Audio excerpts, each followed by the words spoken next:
Glad to have you here. Hey, Ben, don't get canceled, man. Don't get canceled.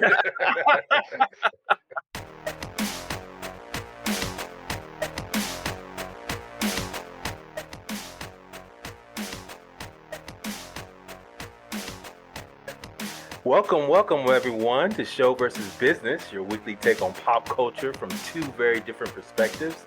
I'm your host, Theo, and on the line, I have the man, the myth, the legend himself, Mr. Benja. What is up? What's good, my man? It's another week. Yes, it is, man. I'm excited for it. So, quick rundown. We got a lot of topics to cover in the news section. We're going to talk about Loki and getting ready for the June 9th premiere. Talk a little bit about the cons that are coming up here. So it's going to be interesting now. Post-pandemic, I guess. People are trying to get out more.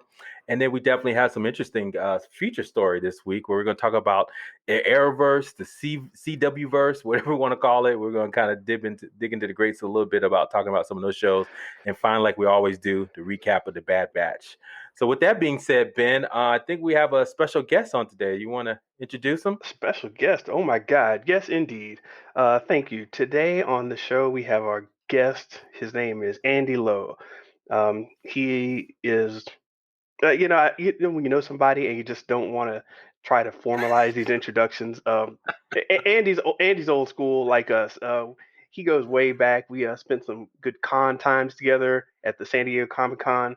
We rolled for GamerCon. We met each other and started, getting into all types of foolishness. There were times up here in LA where we hung out. Now he's hosting for Pod Squadron, which I was on for a little bit. He is the man behind that and works with the East West Players. And I'll let you know what the East West Players are, because that's his little baby, right? Right, Andy? I wouldn't say baby. I mean, I've inherited.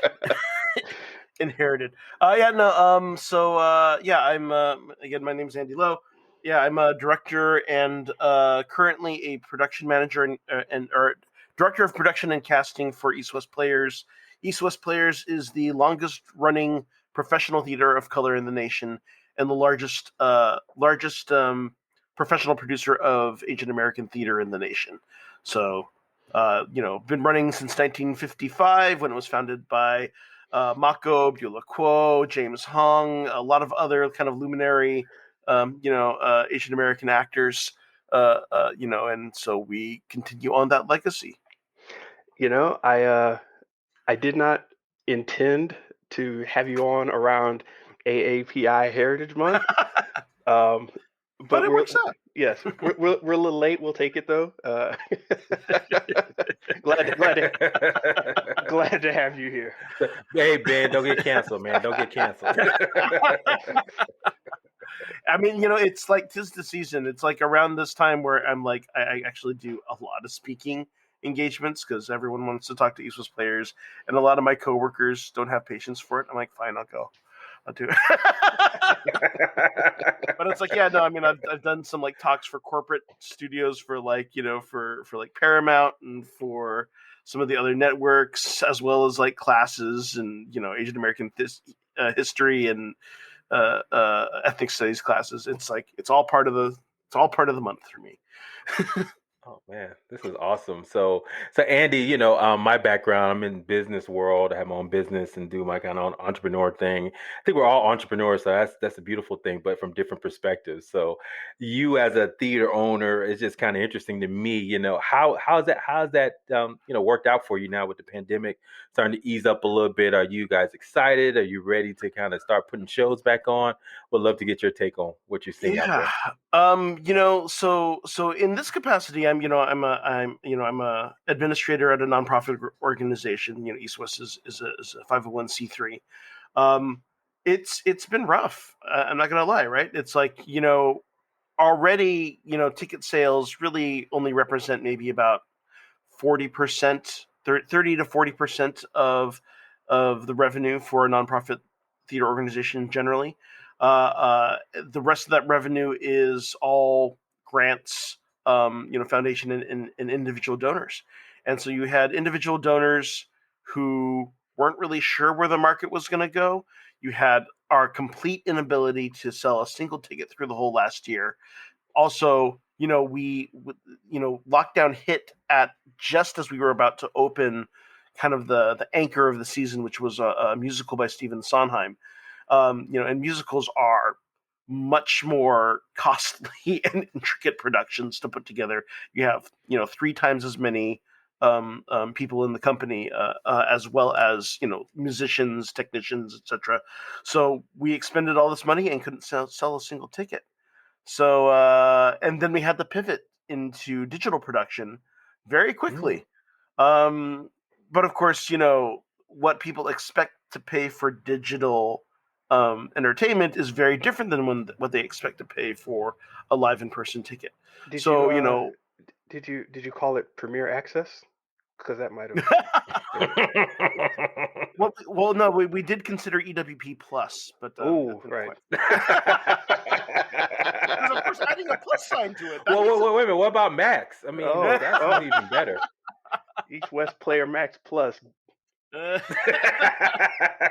Premier Access. I actually kind of wish we thought of that, because it would have been a great kind of commentary on the times. But yeah. So I mean, we did a lot of things on YouTube. We did some free panels. We have been doing some digital production, which is basically making movies, right? That's kind of the thing where usually you work out your schedule and you're like, okay, we've got 2 weeks of technical rehearsals and then we open. And in this case, it's like, okay, we're rehearsing for 3 weeks, we shoot for like 3 days, and then we have like 2 months of post production before we can even like release, which is like a very, very different shift in kind of mentality. So speaking of shift in mentality, how was the theater scene before the pandemic? Because I grew up around, my mom and dad went to plays. My mom actually helped produce and was a singer and like a production manager for operas actually, oh really? um, Wow. at my at Florida A&M University where we went to school. So over time, I haven't been in that world for a while, so I don't know. But over time, I haven't seen as much visible representation of the theater, the play, the musical value out there. So I'm wondering, were you already kind of, trying to hold on to members and then suddenly the pandemic hits, or, I'm just wondering about that. I think it's interesting, right? Because so many theater companies are stuck in this nonprofit model. It's not a good model at all, but it's what we're stuck with. We're kind of pushed into that, and that's kind of just by the. This is like probably a much larger discussion, right? But I mean, because there isn't a viable for-profit model for theater. There just isn't, right? And part of that is kind of the environment that was forced upon us, right? I mean, arts funding was kind of very intentionally cut back in the Reagan years because they want to silence free thinkers, right? They Yeah. want to defund colleges, they want to defund arts because they do not want an engaged populace. So, where we have been is it's interesting because that what that did is it forced theater to become kind of more conservative or more classicalist, right? Because you have a lot of protest theater in the 1970s. You have a lot of kind of resurgence of Brechtian theory where you're challenging the medium and you're challenging the artist or the art form and all that. And of course, the 80s it just went to like we're going to create boxed shows that need to go on tour and big Broadway spectacle, right? That's kind of what a lot of 80s Broadway became. So didn't Cats came out of that whole kind of like, hey, we want to exactly. create something that's going to be forever. It's telling a story, but it's just something we can T.S. just Eliot reproduce poems. anywhere in the country. Yeah, it's like it's not really deep. It's just cats talking about stuff. And we saw how well that did at the box office. So there you go. But so I mean, so that's the thing, right? I mean, it's interesting because I feel like in a lot of ways, finally, the theater has been figuring out ways to kind of rediscover its soul a little bit because it's of course the financial model hasn't changed, but theater has been experimenting with immersive, with audio dramas, with and of course, as of course, us being a theater of color, it's like we've never left the activist side. We can't, right? It's baked into the mission. And as the larger discussion around diversity and inclusion becomes more relevant, it kind of was helping us because we never were we were never just simple, like we can't do our like Our Town or something safe. Or if we do Our Town, even when we did Mamma Mia, which is like the safest, cheesiest, money-making thing you could possibly do, and of course you put an entire Asian American cast into it, and suddenly becomes a story of colonialism, or a story of what it means to be an immigrant, or what it means to travel and form your identity or maintain your identity in another context, right? Um, so in that way, it has kept us ahead of the game, in that sense, creatively, artistically.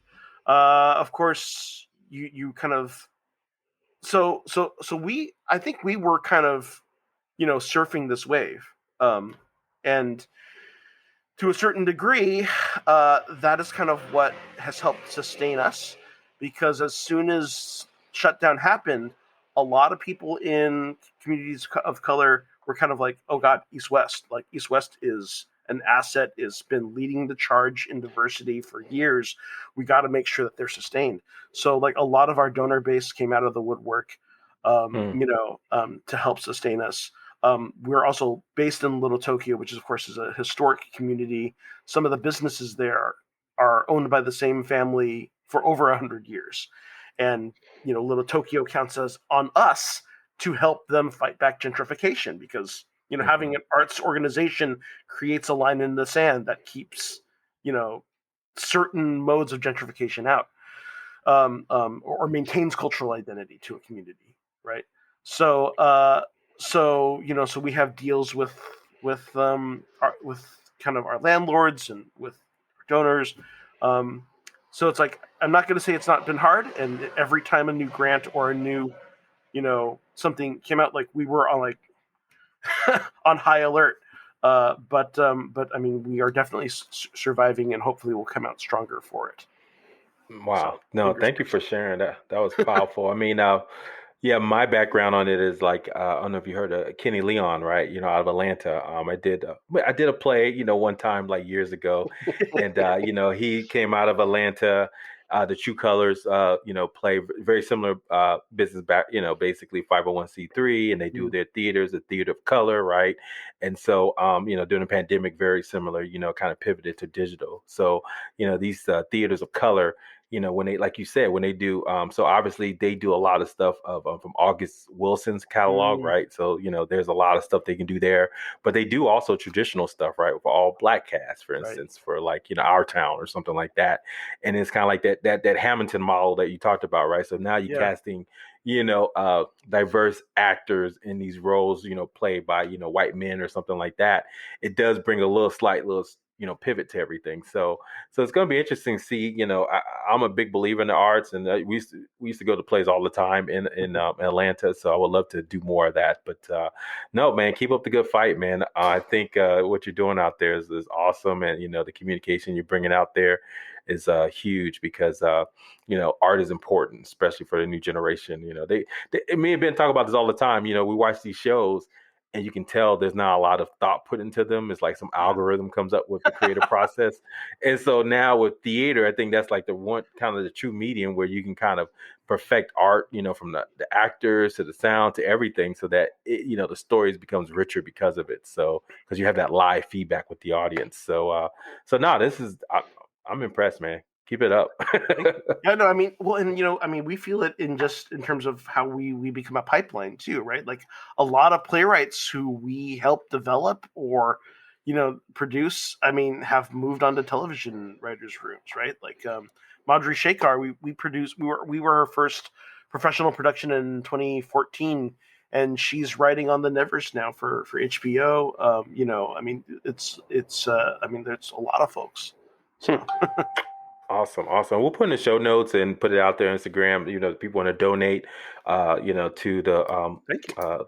the Playhouse East West Playhouse player. I'm sorry, East Players, West Playhouse players. Excuse players. me. Yeah. Yeah, East West players. Then definitely we'll put that out there because definitely a big believer of that. So with that being said, let's get into the news. So, hey everyone, we're so excited. This is going to be an exciting week for Marvel. They're going to have Loki. The Loki show is going to premiere on Wednesday. So, Ben, Andy, you guys excited about this new Marvel TV show that's coming out on Wednesday? I'm excited for all these Marvel shows. I just like what they're trying with their different angles. WandaVision clearly had its own angle. Um, Falcon and Winter Soldier clearly had its own angle. So I'm seeing that. I'm seeing the vibe there, where you bring out these new not new, but characters we haven't delved into, and show a little more of their backstory, their develop those characters a little bit. Don't put them through anything too heavy, because we'll save that for theaters. But just give them a little action, and we get to know these guys a little more. And Loki's definitely been a curious one that people are into. So I'm pretty interested in this. I'm just I'm the thing that's most exciting about this for me is I like it when Marvel swings for the fences. I like when they go wacky, right? Um, and even things that have become like standard or expected started off as wacky, right? Like no one thought Iron Man was going to be a thing, right? The idea of trying to turn Captain America into a serious political thriller was a wacky left field jump, right? I just rewatched Guardians of the Galaxy, and we've been in this rewatch, and I'm like, God, this is nuts. I don't know Yeah. how you pitched this in at that time, right? Both for the director whose biggest thing was like Slither at that time, right? Uh, James Gunn, yeah. uh, James and, Gunn, and it's yeah. a huge movie with a gorgeous palette. So that's it. Like with Loki, kind of on that, right? Like every trailer I've seen of it, I don't know what the hell I'm gonna walk into, which is kind of exciting. It looks wacky. Yeah. Yeah, for me, Marvel, just going back to what you were just saying, when I saw Thor and they made Thor work, I was like, okay, how weird are they gonna get with Thor?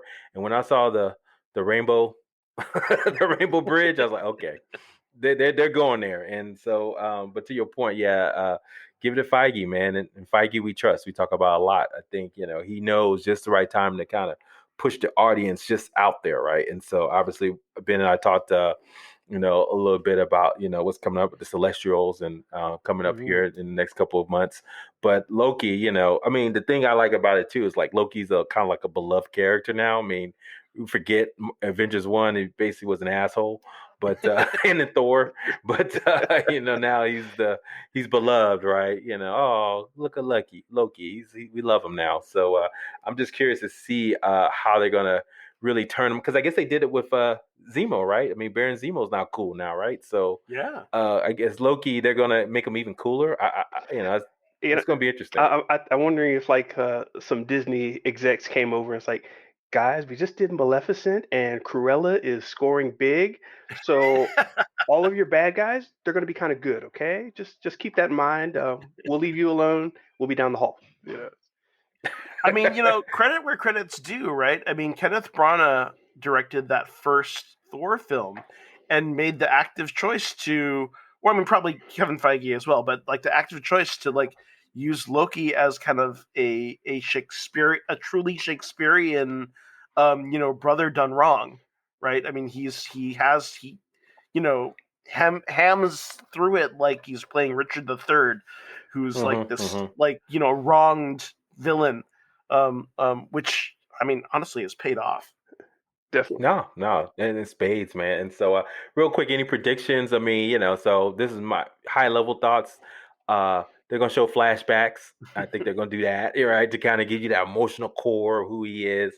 Obviously they're dealing with time, so I think there's gonna be some retconning going on. So they'll probably change a few stories here and Fix there. some things. Yeah, oh yeah, this is why, this didn't happen here, or why the first Hulk movie, was a disaster. so so they'll go back in time and fix that, just fix all the mistakes, right? And so it's gonna be those are my two predictions. Any other predictions on what you think they might do with this show? I got one. So eh, if you watch like the breakdowns and the little frame by frame analyses of all this, they've got a lot of interesting stuff going on in there in terms of just time jumping, who did what, and the group behind it is the TVA, Time Variance Authority. Um, so and you've got Owen Wilson in there. Oh my God, you can't be too serious. Is that his name? That's Owen, right? Yeah. Yeah. Owen, Yeah. yep. Okay, yeah. You can't get too serious with that guy. So the whole conspiracy, story bending angle, I definitely think they're gonna start. This is prep once again to whatever big switch is going to get flipped when Multiverse of Madness or maybe Eternals drops. So I think this is the closest thing we're going to get to seeing what those storylines are going to put forth. Well, and that said, we know it's the same screenwriter, right? The screenwriter who's the lead writer on this is the same guy who's screenwriting Multiverse of Madness, the Doctor Strange sequel. He's also the guy who he's been writing with what's his name, Community guy Dan Harmon. He wrote for Community. He also has been writing for Rick and Morty. In fact, I think he was the guy who wrote The Old Man in the Seat, which was the episode from season 4 where Rick goes through a whole episode about a secret toilet in the pocket dimension that he's created. And it ultimately becomes this big allegory for his loneliness and his pain. Brilliant episode. But I'm really kind of intrigued to see what they come up with for this and play in this universe. We actually also know that he is also screening the first draft of whatever Star Wars project he's working on with Kevin Feige, actually.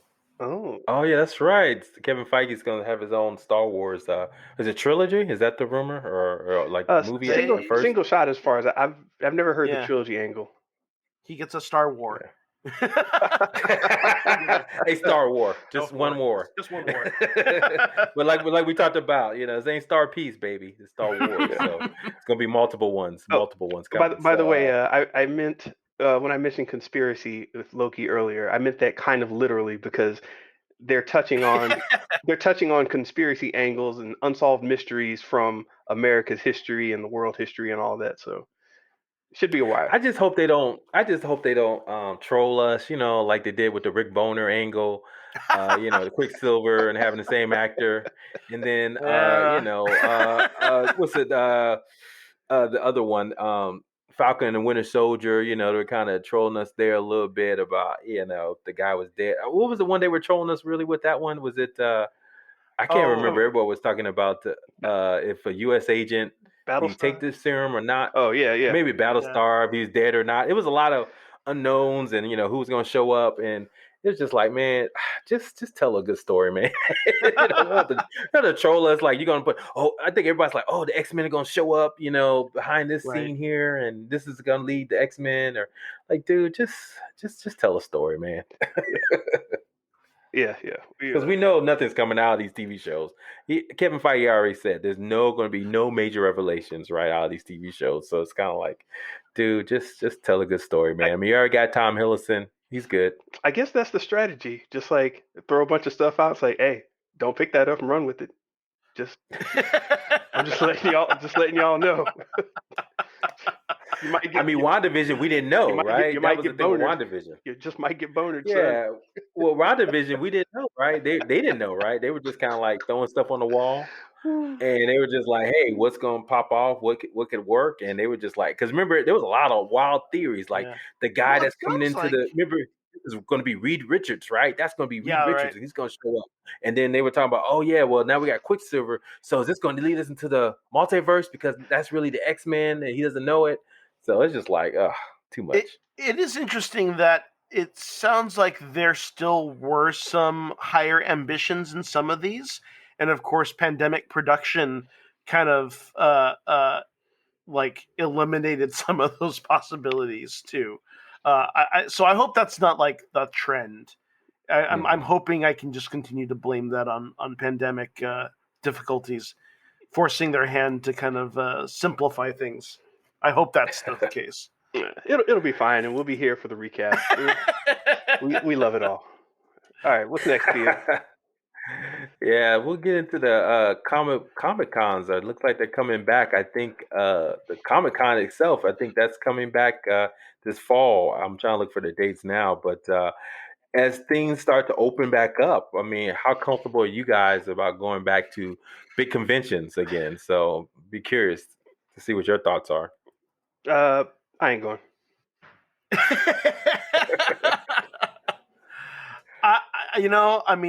I say this as someone who's about to go to the theme park on Monday and looking at some of the footage. I'm not sure if I'd regret that decision or not. But I mean, okay, it's less so like whether or not am I going or not. It's more like, have we discovered something better in some of these digital convention experiences, right? Like, and not everyone has hit it out of the park, right? I think the closest was like DC's Fandom last year, where it really kind of delivered a lot of that kind of energy, right? But it's like there are so many more podcasts, I mean, we're here, right? Yeah. That are doing this and that are having these conversations. How does that kind of overall change fan space? I think is a deeper question, right? That's powerful. So yeah, I looked it up. Comic Con linked they're having a virtual one in July, but looks like the in person one will be, I guess, November. But that's a whole nother discussion around Thanksgiving time. So Yeah. I don't know, how's that going to work out? But yeah, I agree. I mean, times have changed. The Ben and I talked about this, even before we started the podcast. We thought that DC fandom was pretty good. That was pretty awesome. I mean, like, I think that's when they were hyping everyone for Wonder Woman 84, and that was pretty good experience. But the comic con online last year, I don't think it worked that well. It was kind of like, hodgepodge. I would jump in the panel, see what they were talking about briefly, but so in a lot of these virtual conferences, I mean, on my business side, which is non-creative, right? I go to these things and I'm just like, oh, this is not worth my time at all. It's like, why am I on this thing, and just listen to people talk. I mean, so unless I'm talking, of course I'm showing up, but other than that, there's no point in being on there. So I think there's value in being in person because you get amazing, as we both all know, right? You get these amazing connections and some new ideas, and because there's just something about just connecting. But you're right, I'm trying to think, unless you're going to create a true innovative interactive type, well, you really got to like make it makes sense for people to kind of go out in an environment that's going to be worthwhile. And so I think the in-person experience, we talk about this too, Ben, about the theater, going back to the theaters, right? Going back to the what you call the theme parks, right? What's driving us back, right? It can't be just it's got to be more than just the experience. So I don't know. It's going to be interesting. I think what we're going to see also is, when things start to get back to quote unquote normal, it's never going to be normal, but when you're going to see these larger institutions saying, okay, now we can get back to what we were doing before, but you've opened the door for people to have these online experiences and to be comfortable with accepting different types of technology interfaces.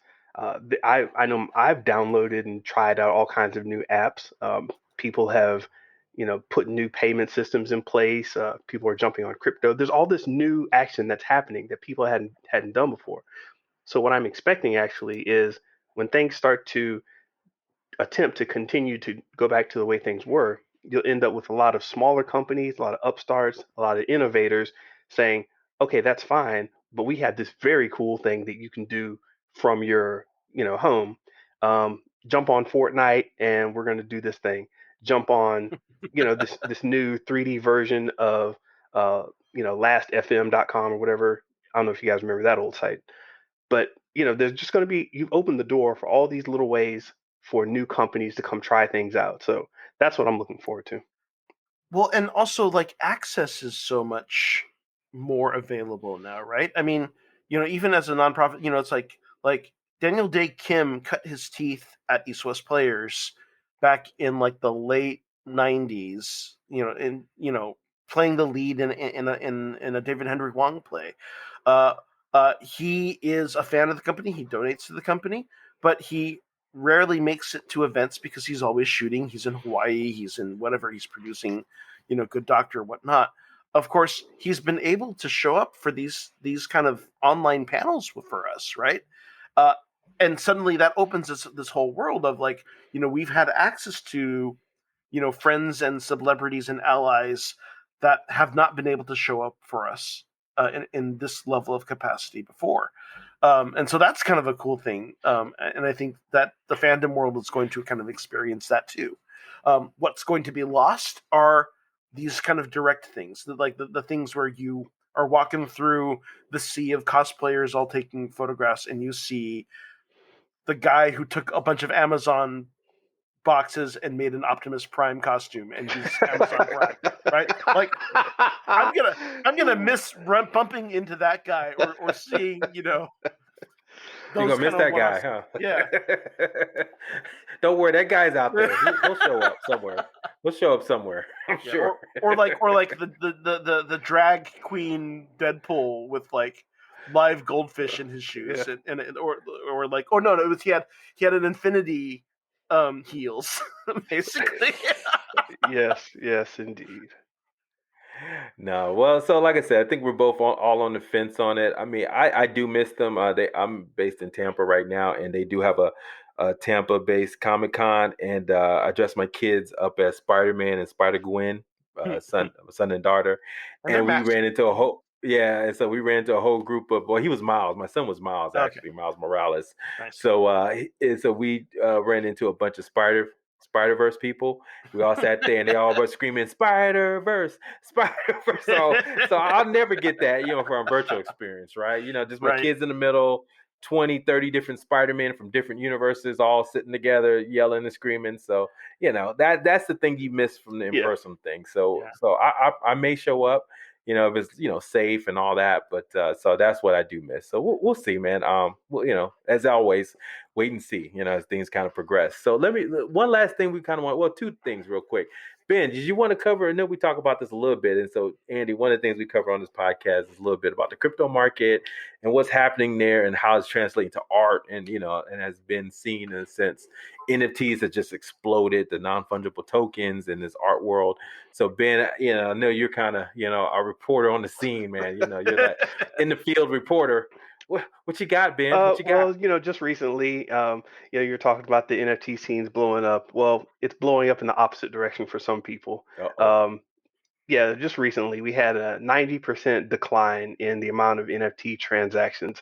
So it went from a lot of money being moved around to like no money. And this is basically, a small bubble popping, and people are stuck now with a bunch of Logan Paul NFTs and things like that. Un- Unlike most stocks and currency, or cryptocurrency, you can't sell an NFT at a lower price if no one wants to buy it. So if you buy something for $1 million and then it drops down to like $800,000, that doesn't mean you're going to get $800,000 worth out of it. Somebody has to actually stop and say, I want that NFT, and that's just not happening right now. So a lot of people have been left holding the bag. But those were a lot of the people who were jumping on, who were just trying to catch the wave and make a quick buck. There's Mhm. still actually a lot of good things out there in NFT land. For example, Little Dicky. Um, yeah, I know, right? I know. Yeah, funny name. Yeah, Little I Dicky. like him though. He's good. Yeah, so he just released the first music published NFT, and basically he's going the highest bidder for this new income producing NFT is going to receive a cut of all future mechanical, public performance, and sync royalties for his 2015 hit "Save That Money."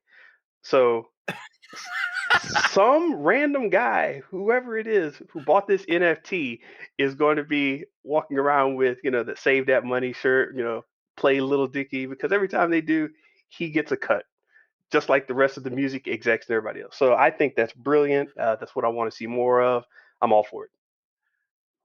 Well, real quick, so they just had the actually I just came back from Miami and I didn't go to this, but they had the Bitcoin conference. It was the largest international Bitcoin Oh, you conference. went? They just had this week. No, I did not go. I was in the area, Oh, but okay. and so obviously, everybody's hyped up and Elon Musk made a big, promotion about another, coin out there, and so everybody's kind of hyped up about it. But I saw this article saying that basically this conference is being, likened to the Fire Festival, right? Which guests are complaining that they spent thousands of dollars for this event, and they just sat out in 80-degree weather, not able to get in to hear any of the speakers inside. So, It's Wow. murder. it's Murder. yeah. Ja Rule's a part of it. It's Oh yeah, Ja Rule is definitely there somewhere. But it says it was too full and the Miami Heat didn't help. I didn't get to see any of the speakers. So See, and that's another strike Bitcoin. against live events. There you go. Oh, There you go, man. Well, specifically ones tied to the Yes. cryptocurrency market, and just also me and Ben had talked about this too. Just Bitcoin in general, just been crashing over the last several weeks. Lost about basically 50% his intake over the last since it gained up to 60,000. Now it's down to in the 30s. So it's going to be interesting to see where this market goes. I mean, I think Ben and I are both kind of bullish on the technology and what it can mean for decentralized currency, but also just how you deal with influencers and all that in the future. But still a lot of growing pains and a lot of scam artists out there. So we just got to see where it all kind of pans out. So our goal is to see how this can kind of relate to better art, and especially creators who are creating interesting things and concepts, like whether it be music or art. How they can leverage it to make fund their efforts. Right. I think that's the goal long term. But yeah, still got a little ways to go until we get out of this. Now, slightly tangential because it's not really NFTs, Go but ahead. it is still in the trading market. Have you guys been following AMC? Oh yeah. Oh, wait. But that was supposed to be on the show notes. You might want to jump into that, Oh, Theo. it is. It should I have been. mean, Yeah. yeah. Well, no. Go ahead. Go ahead. Yeah, Andy. Let's I talk mean, about so AMC is nuts, right? I mean, basically, of course, understandably. I mean, like what? Okay, May 24th, they were still down at about $13 a share, and they spiked the last week, making it up to as much as like $67 on June 3rd. And of course, it spiked, and then of course it's sinking again now. But they've managed to leverage this enough where they were able to finance buying up all the ArcLight theaters, uh, which I don't know is a good thing or a bad thing. I mean, those ArcLight theaters are nice. I just think of how AMC manages their own theaters, and I'm like, at least they've preserved the theaters, but Yeah. So this yeah. is it's worth noting that their stock is at an all-time high yeah. when they could be Yeah, at their at worst best they were like position. at 35. Yeah. At best, like prior to all this, right? So full transparency. So back when GameStop was going off, right, and AMC was at the same time. So I convinced my wife to go ahead and buy some AMC stock. She said, "Why not GameStop?" So no, go Oh, after AMC. So she got some at $16, and so back in around January, February, right, when everybody was GameStop, right, and so obviously, this is part of this whole, Redditors, the Wall Street bets guys, and they're kind of going after these short sellers, right, and trying to, encourage them to have to buy more, right, to kind of cover their short positions. Long story short, and so that's what's driving up the price point. And so obviously, they're trying to get these these short squeeze kind of scenarios going with some of these stocks. I think the thing that what's happening too is like the fundamentals from what the stock is worth, like think is like balance sheet or looking at a profitability or what the future earnings could look like, right?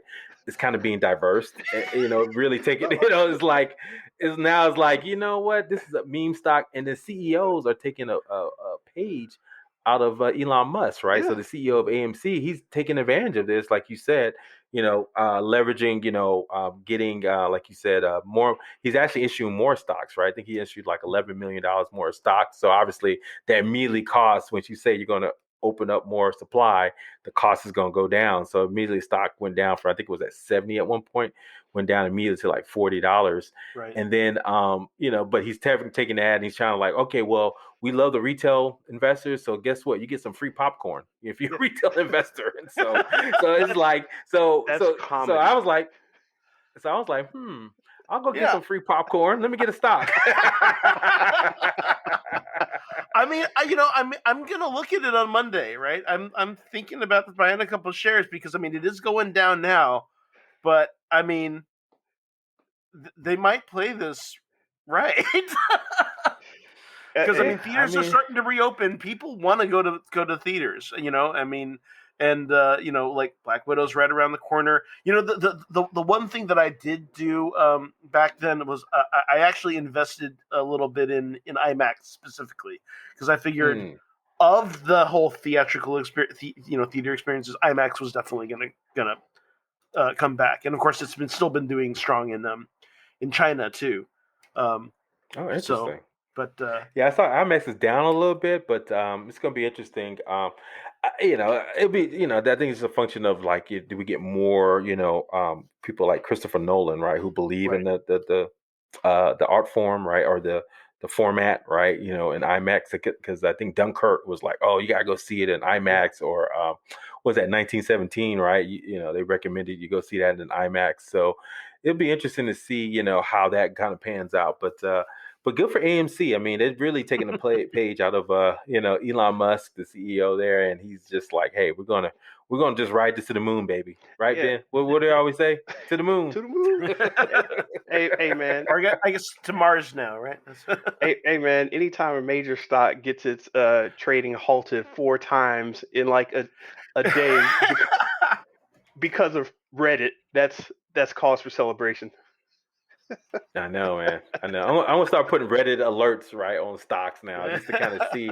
But you know what? This is a bigger theme that Ben and I've been kind of covering too. Is just but everybody's an influencer now, right? So now what's happening? Because basically, we had no sports, last year, so everybody kind of jumped into the stock market, and now you have these influencers, right? That are on the stock market, and so they're diverse in the fundamentals to like, the traditional pump and dump schemes, right? They're kind of like, oh, this is a great stock to buy. And then, and now you're seeing, people pushing agendas, more so that, and the SEC is just ill-equipped at all to even handle this, right? Because a lot of stuff they're saying is just totally illegal. Like, Elon Musk, stuff he's doing, just, I mean, it's phenomenal. So anyway, we'll cover more on that. I mean, you're right, Andy. That does fit into our kind of our theme, and we have talked about it before. So we'll definitely, definitely let us know, man. Keep us up to date if you do buy some. So how that goes for you. So one last thing we'll cover, and we'll get into the feature, Jupiter's Legacy at Netflix. So Ben and I talked about the show a couple weeks ago. I liked it. Ben did not, and I guess most people thought like Ben, because the show is not canceled. And so very interesting story. I looked at behind the trailer with Grace, and she kind of did her business breakdown. And Andy, I know you maybe haven't seen it or not, but basically, that Mark Millar, he's got a lot of properties that he created, and basically Netflix basically bought his Millar World brand and his brain to create some new, superhero stories for the streamer. And this is one of the first ones that came out. Just shocking that they just canceled it after one season.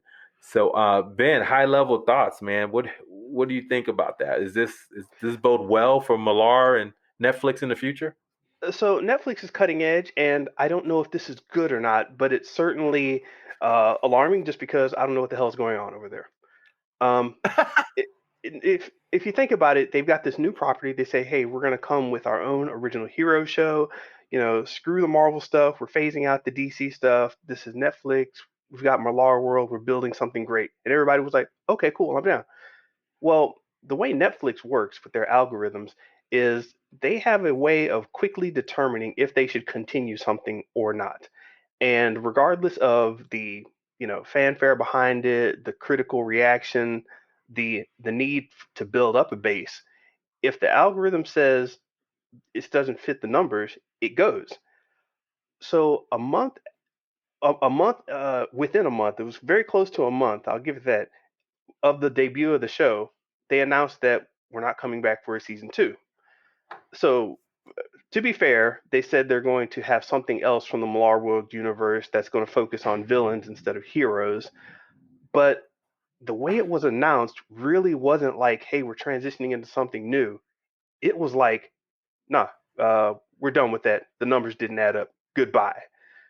So that's just the way Netflix seems to roll. And Wired magazine did a long study on this and trying to figure out how Netflix was doing things behind the scenes. And yeah, they broke it down. It's the data. They're trying to get subscribers up in overseas markets. They're trying to have the visibility of, hey, we have this new hit show, jump on our service. Hey, we got this hit show, jump on our service. And they're not worried about the long term because apparently people who get on Netflix, they don't leave. Even if they have a show that gets canceled, they'll keep it. Yeah, I mean it's really interesting. I mean, there've been a lot written actually because it's their model is 100% growth based. So like as soon as it even levels off is already grounds for canceling, right? Like I mean shows that were like very beloved, like the reboot of One Day at a Time, right? There are a lot of people in the Latinx community that were like loving the show, heralding the show. It was winning Emmys, and they canceled it after like 2 seasons because it was still like they're like, okay, it's reached as high it will go. It's not going to be growth based. We're done, right? So you have to be like a Stranger Things, which will be exponential for them to continue to invest. It's bizarre. It's kind of fascinating. So I went to the Nielsen's top 10, like what what Americans are watching on streaming, right? And the number one show, and obviously this comes out, a couple of weeks later, right? Was Jupiter's Legacy. There are 8 episodes. They had 696 million minutes viewed Wow. for the week of May 3rd to May 9th. So now we'll see how that looks next week. But so that to me tells me the algorithm is not taking into account like streams anymore, right? They're looking at some other stuff, right? And it's probably an algorithm mix of because like maybe they didn't get enough reviews, right, or positive reviews, right, or it wasn't trending like it should have, right? And you remember at this time when Falcon and Winter Soldier was on, Invincible was also premiering. No one really talked about it, and all of a sudden, I think me and Ben kind of noticed it. It was seemed like the last 2 episodes, people just jumped on Invincible, right? And so, I think, that's what they were looking for, something for Jupiter's Legacy. But for some reason, and I think Ben kind of highlighted on our one of our podcasts, it's just maybe it was too old timey, wasn't enough, there, wasn't compelling enough. And so maybe that's why they just like, hey, this is not going to work long term for us. If we really want to, like you said, it's about growth.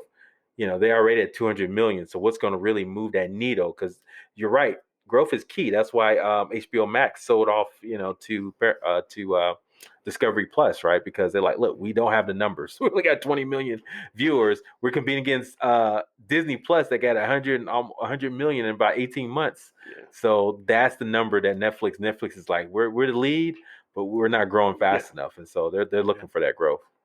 Yeah, to be sure, it's like even if you're in the lead, you got to look at like, okay, here's Jupiter's Legacy. Here's what it did for us. Here's the audience it got. They have to take that into consideration, with their money pool of, do I continue this or do I turn around and say, hey, people have been waiting on this whatever anime adaptation of something something. It's going to be this cheap to produce and should get us this many viewers and whatever. They may just shift all that Jupiter's Legacy money over into Unknown Project X because they think that's a better gamble. So Well, it's not like they I don't mean, know that it has a fan base at all. I mean, it's also interesting though that I mean, you mentioned that like whereas like our overarching conversation, right, in terms of these streaming services investing in IP or like specific brands, right? Of course, Disney has the princesses, the animation, Pixar, Star Wars, and Marvel, right? Um, um, Warner Brothers, tried to kind of really push into the Looney Tunes and, of course, all the DC properties to varying levels of effect. um, CBS slash Paramount is like completely dependent on Star Trek at this point, because I don't know anything else that is on that shared service. But I like Star Trek, so whatever. But The Good really, Wife, man, that's a good show. Good Wife. Okay, I'll check that out.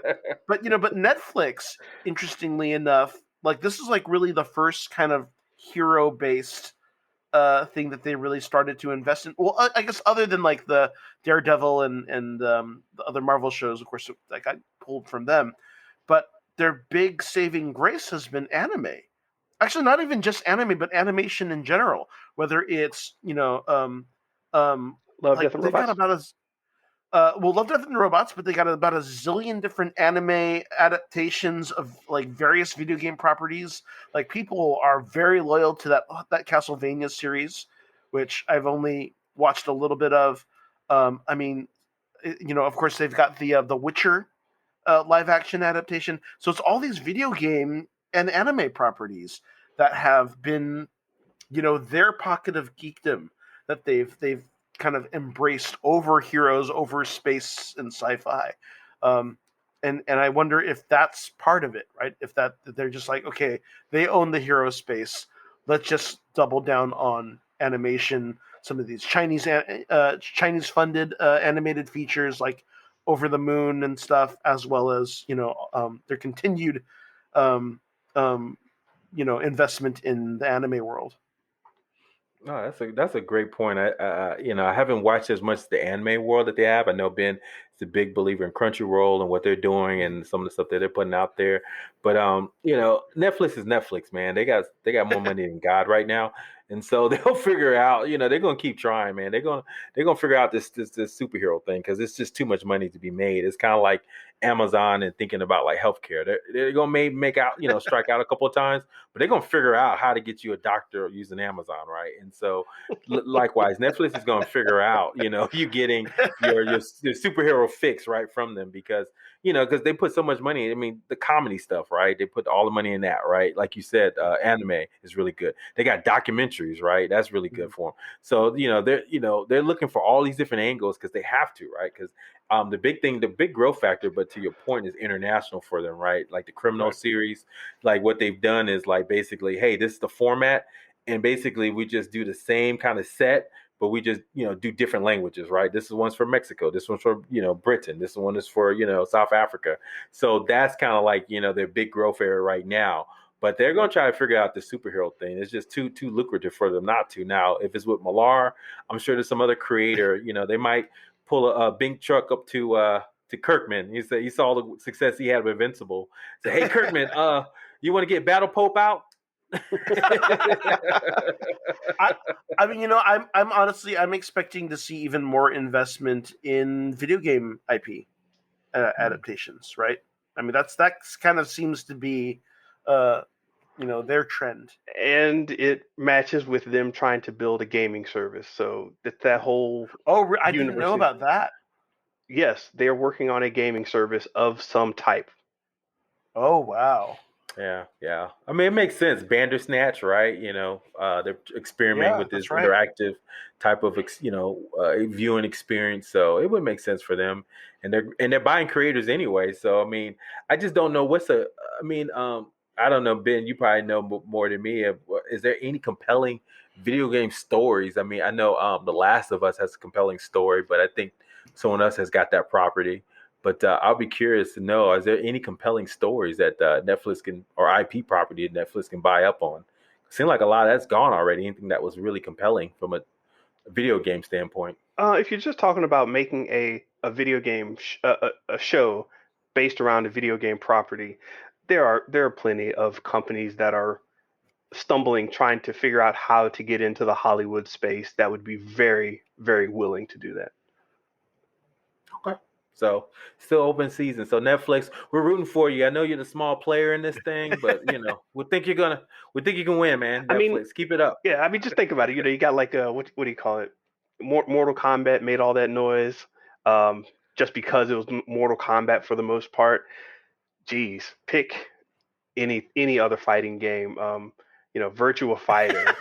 You can make Killer Instinct. Killer Killer Instinct. I Instinct. want to see Yeah, some backstories. I want some backstories. I mean, make a limited series NBA Jam. Where dudes are slam dunking and the backboards are exploding in flames.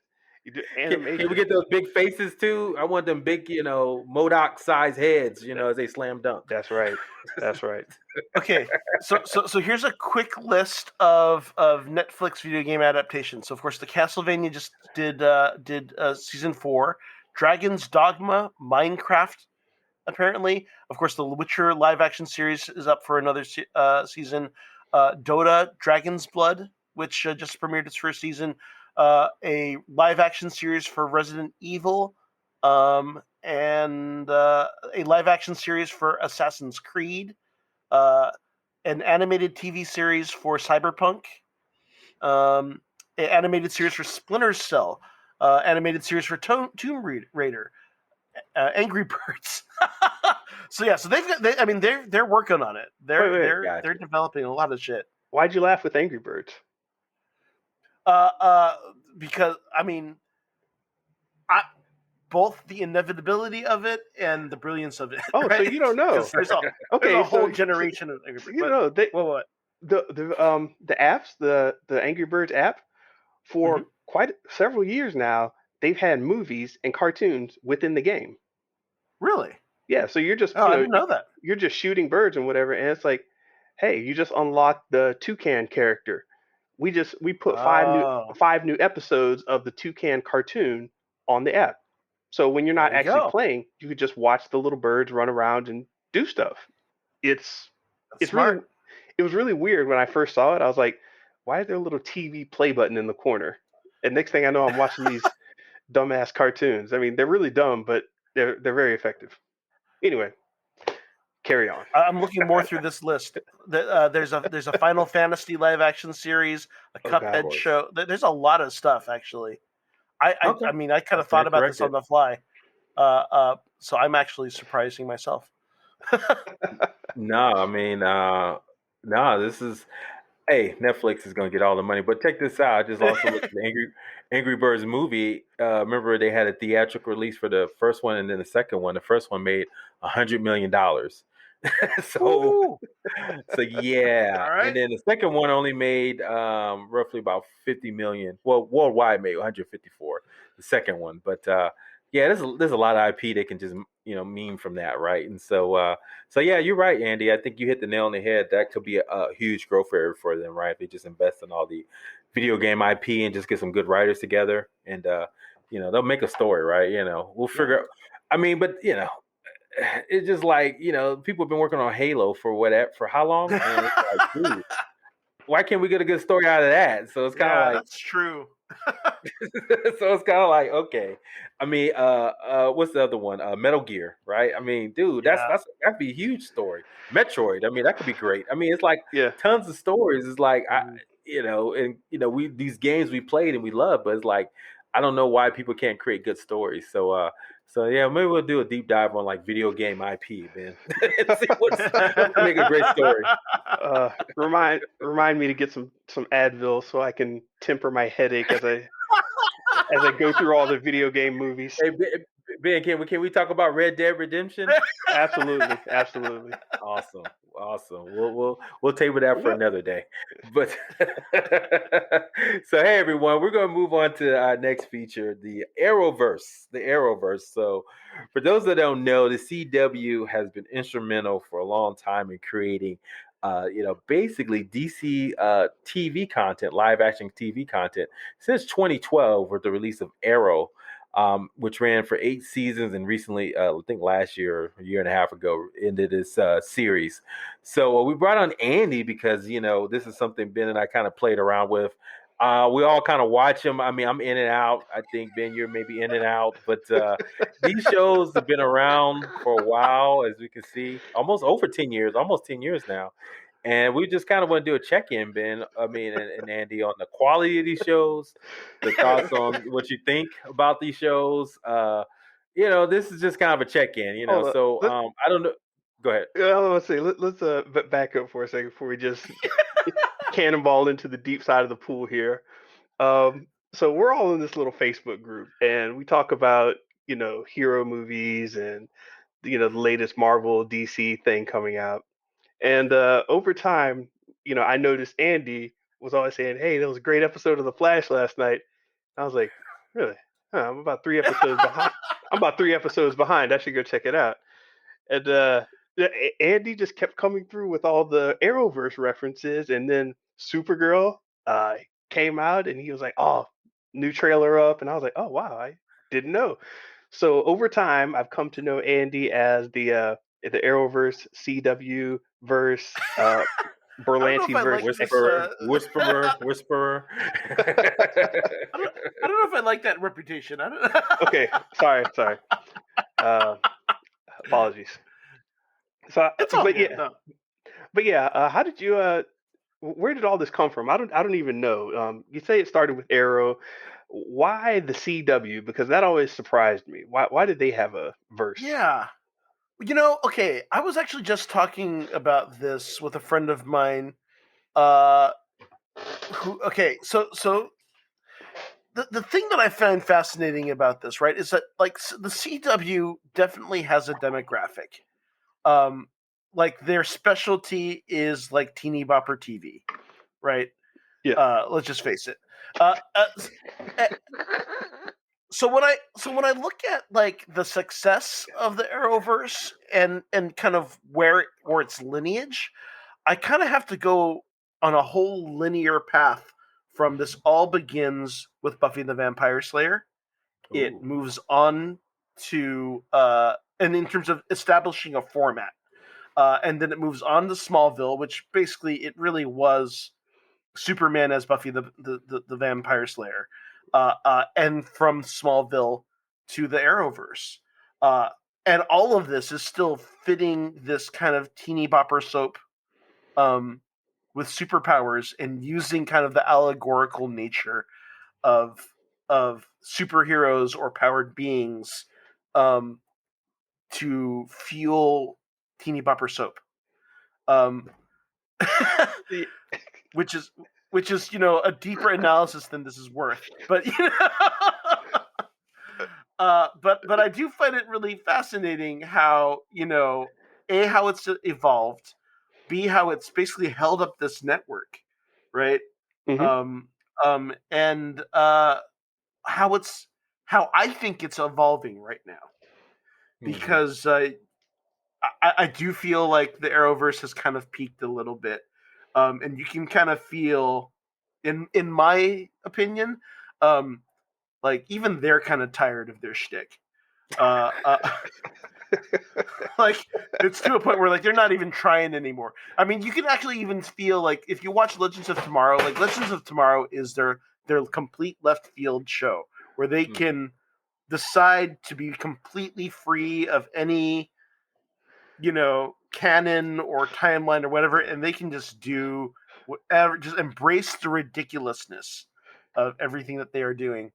And that irreverence, is the beginning of it. But then you look at the new Superman and Lois show, and it's the first kind of, okay, I don't know, we'll see where it goes, because it's like there's still the teeny bopper soap aspect to it, but it's very, at the same time, it's still very much kind of a midlife crisis Superman show, which I've found quite interesting.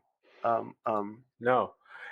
Well, let's give a little bit more context Okay, for those sorry. that don't watch. The Arrowverse, right? So we're going to cover about off and on, just high level, about 7 different shows. Arrow was the first one that was premiered, and basically it gave us the kind of backstory and origins of Oliver Queen, also known as the Green Arrow. So basically, it was kind of like the Iron Man, right? For like DC, right? It's kind of like it's kind of like this off-brand kind of character Yeah. that we didn't really care about too much. I mean, I wasn't a big Green Arrow fan growing up. I mean, he was always kind of there in the Justice League, kind of like Hawkeye, He's just Hawkeye, there, you know. but tough Well, Well, and rich. he's kind of like, yeah, exactly. He's rich. He's got but see, money, and he's but like Hawkeye. even like the Oliver Queen as he is depicted now is not the Oliver Queen of the comics, right?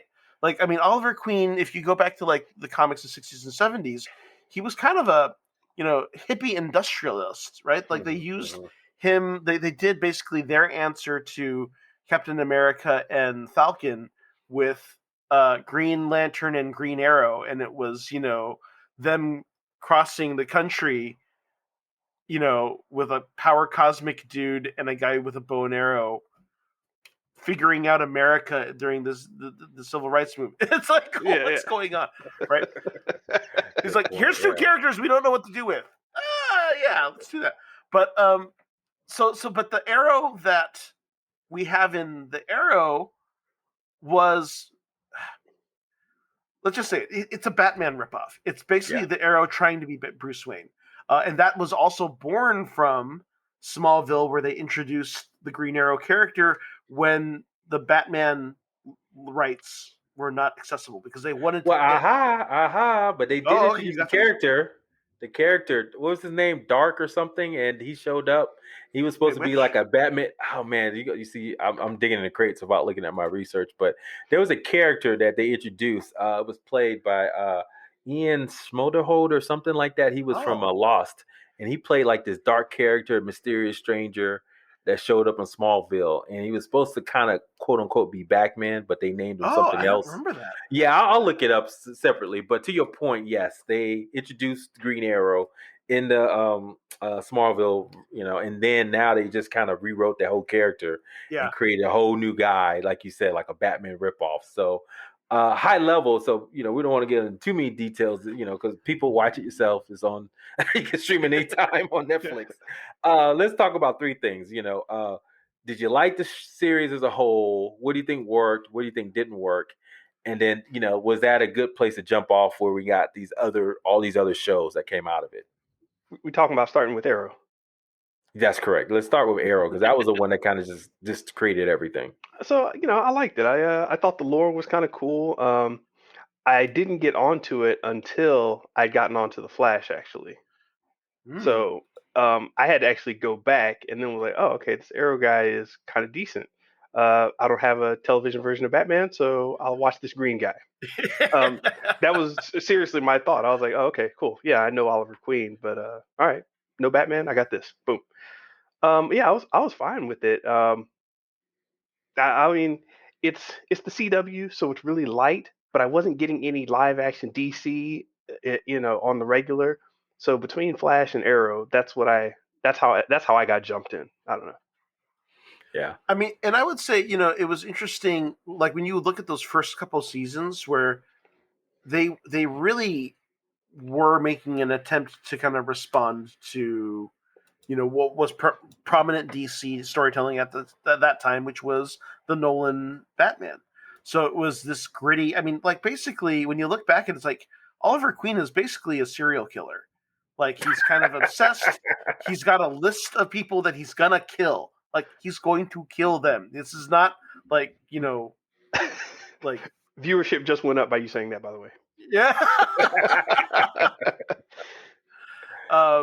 And they kind of walk that back through the seasons, but let's face it, the beginning it was pretty dark, and then he does the whole gag where he has the bar and he jumps up the thing and there's abs and muscles and shit. So I mean so you had this combination of kind of gritty, dark crime drama murder guy and teeny bopper soap. Yeah. I mean, I like you. I kind of watched it the first season, and it was just like you said, Ben. I mean, I watched that before I watched The Flash, so I started watching that, but it was just too dark for me. I like Slade Wilson, and I did like the flashbacks to the island. So they kind of give you a sense of like how he started and how he became evolved. Quick question: did those ever make sense at the very end? Did they really link that together well? Because it seemed like it was like Okay. just put on the actor with a bad wig, and he was just like a nerd, and then all of a sudden, now he's got abs. Okay, it made sense, but to answer your second part, did it link together well? Absolutely not. I didn't think so. I don't think so. There was like one season when they went back where he thought he got off the island, but then when they go pick him up, and they said, "Well, we got a special, mission for you this season." And so I thought you escaped already. Why are you going back to the No, island? he escapes the island a few different times, and it's like, So wait, no, what? see Wait, that you're in Hong show. Kong now? That show, you could, at least my point of view, you could watch it and say, oh, they're going back to the island. Okay, some assistant production manager must have gotten a promise to do the island scene, and he was probably throwing a notebook around the office. Come on, you said I'd be able to do the island scene. All right, we're going back to the island. Screw it. This is a CW. No one's gonna care. Oh man, but like I said, I admire the take and what they were doing with it, and it was definitely something to watch, like you both mentioned. And I would jump in here and there for different things. Obviously, the crossover event we'll talk about. The two crossover events they did. Kind of had to kind of watch it so you know what's going on. So anyway, but I wasn't a big watcher of it. But to your point, Ben, it was really when they spun off and create the Flash character. That's when I started to get hooked on it, right? Because the Flash to me was my CW show, and I thought the way they did that show was like it's definitely a lighter show. It had more sci-fi elements with the Flash. Now, he was a speedster, and I think the characters were compelling, and all that. And so to me, and right now it started in 2014. It's still on 7 seasons, but it's starting to show its age when we now have two main characters starting to leave now. But to me, the Flash really started off like those first 3-4 years. I was there every Tuesday. But I don't know, Andy, were you a big Flash guy too when it first came out, or was it kind of like it's not as good as the Arrow? Actually, no. I mean, I think I didn't really start taking the Arrow seriously until the Flash came on as well. And Okay. the big thing with that was that the Flash really just kind of embraced the fun of this, right? I mean, it's bright colored costumes and superheroes doing good. It's like, this is kind of fun. I mean, that was by second season, like you got one episode with Gorilla Grodd. Yeah, Like when a they did super that, smart Yeah. Gorilla, when they did that, Gorilla. It's like, oh, you did it. Okay, you're actually going to do it. Yeah, commit. That's what we've been asking for years. Just commit to the craziness. That also, and okay, credit where credit's due. Like that first season arc of the idea of kind of revealing who Reverse Flash was. I thought actually that was pretty brilliant, honestly. Mhm. Of basically making your big bad a central character and saving that reveal. Like I thought that was pretty bold. Yeah, I agree. I like that part. I mean, but like everything with the Flash, all revolved around him going faster. So it's kind of like so to become, you're not going fast enough, Barry. You gotta go faster. Run, Barry, run. Run, Barry. It's not a Flash episode without someone saying, "Run, Barry. Run as fast as you can." So, but I like the characters, man. I mean, we can go into like Harrison, like the Kavanaugh. What's the actor's first name? But Tom Kavanaugh. Tom Kavanaugh. Yeah, he is awesome. I mean, chewing because some scenery. Oh man, and every season he plays a different character, a little offshoot of Harrison. So that's hilarious to me. And then the fun of that, then the Cisco character. I mean, basically he's like a comic book nerd, placed inside a TV show. He comes up with all the names initially. Obviously the main character, Grant Gustav, is it Gustin? Is that how you pronounce his last name? Yeah, he's great. I mean, he's like you say, he brings that lighter side to it, and really funny guy.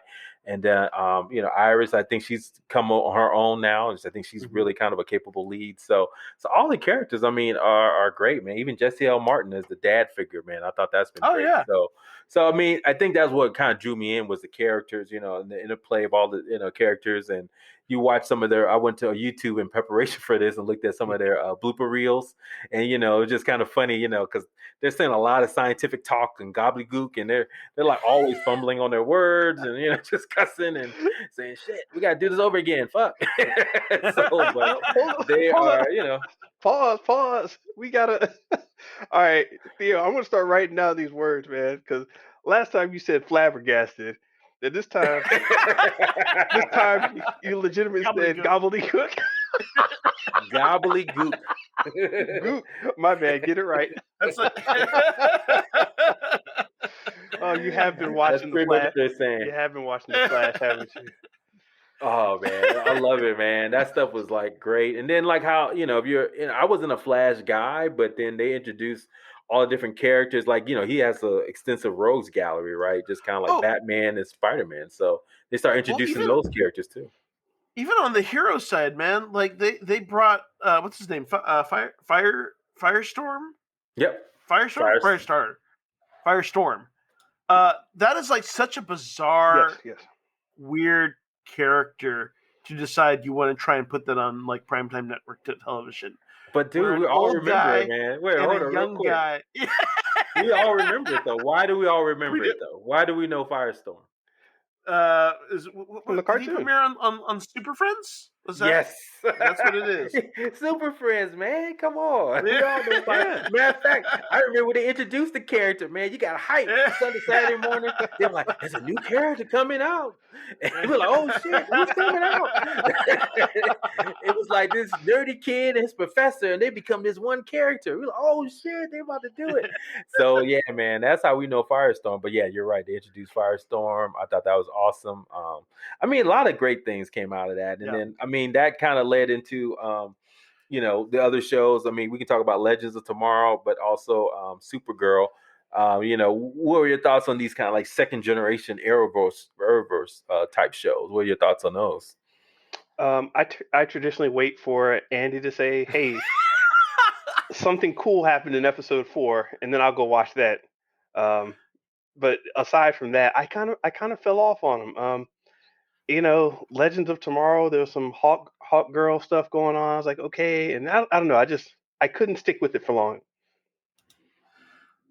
Legends I've enjoyed because, like I said earlier, they early on just embraced the wacky. Like they tried to go super serious. Like they hired one of the previous Doctor Who actors to be kind of their central character in the first season, and they ended up dumping him like maybe by halfway through the first season or something like that, because they're like, no, this is all ridiculous. Let's just embrace it being ridiculous. Which began their rotation. Yes. Characters that go through. For those that don't know, Legends Tomorrow is basically a dumping ground for every character or anybody ever showed up on Arrow or the Flash or Supergirl. They just dump them over there, man.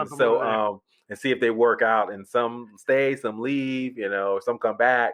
So it's kind of a weird show, to your point, but they do embrace the fun of it, right? Like you said, initially it was not like that, but they started to embrace the fun of, they've done like, so I love shows, especially if you like the show where they start doing like musical episodes, Now that could also mean that they're run out of creative ideas, but when they start doing musical shows or like doing, this is really a TV show, so let's go behind the scenes and see what's really happening. So Supernatural did that in its later years as well. But I mean, I liked it. I mean, I'm not an avid watcher, but I'll watch, I read reviews and they said there's something you should watch. I'll go check it out. But are you one of those that watch it religiously, or you just feel like, hey, it's just something to catch on if it's, if it's on? I think it's something to catch on. It's like, I mean, I do, want to stay up to date with it. But I would say, yeah, I mean, at this point of the Arrowverse shows, like that's probably the one I'm most looking forward to now. I do give them their Crisis series. Anytime they do a big crisis, the legends are usually central to that whole thing. But I really like when they do that. I think some of those crossovers and story mixed matches or whatever get cobbled together. I think that's all just beautifully, weirdly, not seriously done, but excellent. Yeah, definitely. The legends lead that. Like they started with just the crossovers episodes with Arrow and Flash, and of course once they added Supergirl into the fold, then it became, each of the 3 different ensembles trying to intersect. But like once they committed to doing their version of Crisis, I was like, wait, this has been the thing that I've been saying someone needs to do for a while, right? Because they didn't just blend between their shows. They went back and pulled up the cast from The Flash in the 1990s, Oh and yeah, then they yeah. pulled up Kevin Conroy to be Batman. They even had some Easter eggs for old they had Brandon Routh. They had Brandon Routh reprising his Superman character from Superman Returns. Yeah. So Which is before we get into Crisis too much, real quick, yeah. Supergirl. Let's not gloss over that too much. Okay. It started off on CBS. It was supposed to be this big splashy fall show. Didn't last 1 year there, and then everybody thought it was going to get canceled. Then they brought it to the CW, and so now I ran from there. And then, unfortunately, I think it just recently got canceled. So I did check that out. I think a couple episodes in the beginning. I kind of tired of it. I mean, I like the actress. I like what she was bringing to the character. Kind of like that lighter, Grant Gustin kind of Melissa Benoist, I think that was her name. Yeah. And I think she brought some levity to it, and also that's what they introduced the Superman we see in Superman Lois that we see now in Superman and Lois. So real quick, I mean, before we gloss onto that, thoughts on the Supergirl? Was that any good in your opinion, Andy, or did you watch it, or did you I like it? did, and I enjoyed it for the first couple seasons for what it was, and I thought there was a lot of kind of cool things they were doing in terms of on-screen Superman. I may have also been really bitter because I hated Man of Steel, but hot take, not really. So, but I didn't hate Man of Steel. I hated Man of Steel, but here's the thing though. Again, it really kind of went where you had Arrow doing kind of this darker version, and then you had Flash doing kind of this fun, goofball thing.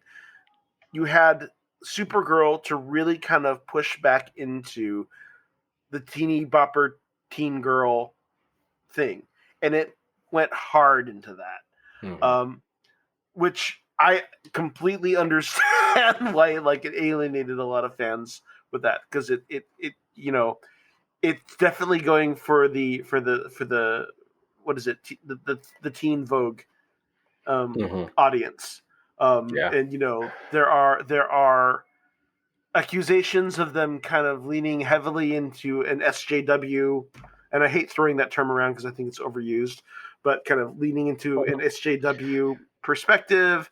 There are people who kind of make claims that it's diversity or representation is forced, which I think is an unfair assessment, because the representation is still there in ways that it's not on a lot of shows. So, but this brings up a good point. I mean, because you're right. I think they started to get into more politically different thinking. They kind of introduced one of the main characters was LGBT, and trans, things like that, and start to open that. And so that kind of leads us into the two new shows that were released, Black Lightning and Black Woman. Real quick, I can never forgive Supergirl for their portrayal of Brainiac. Oh, Brainy of Legion Brainy, basically. Oh God, right? Yeah, Brainy, dude. Brainiac could be anything, man. He's a robot, man. Except they make him as anything, bad man. As that. That's where I drew the line. I'm sorry. Carry on. Diversity, Black Lightning. Yeah. Okay, but did you read any of the Legion comics? Yeah. Were you familiar with that? Yeah, when he was the Legion kid. Yeah. Okay. You just didn't like the character. I get it. Not super. I didn't like the James Olsen character either, man. He was a whiny man. He was. What did he become? He became the Shield dude, or what? Yeah, that was Guardian. Was it Guardian? Guardian. Yeah, that was just trying too hard. No, man. I just get out of here. But that leads to open the door to these other shows that we kind of talked about a little bit. The Black Lightning and Batwoman. Kind of lead into more diverse stories. More socially aware stories with Batwoman. being led by LBGT, actor and character, and then obviously Black Lane by basically a whole black cast, right? And so I did try to watch on my personal. I tried to watch Batwoman, a couple episodes with Ruby Rose, and didn't get into it too much.